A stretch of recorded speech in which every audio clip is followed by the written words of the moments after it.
పాల్పడ్డ ముగ్గురిని పోలీసులు అదుపులోకి తీసుకున్నారు. ఢిల్లీలో నిఖిల్ను, రాంచీలో మరో 2 నిందితులను పోలీసులు పట్టుకున్నారు.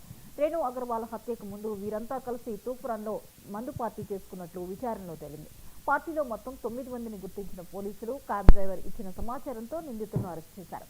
అయితే డబ్బు, బంగారం కోసం ఇంట్లో పనిచేసే నిఖిల్, అతని స్నేహితుడు కలిసి యజమాని రేణు అగర్వాల్ను హత్య చేశారు.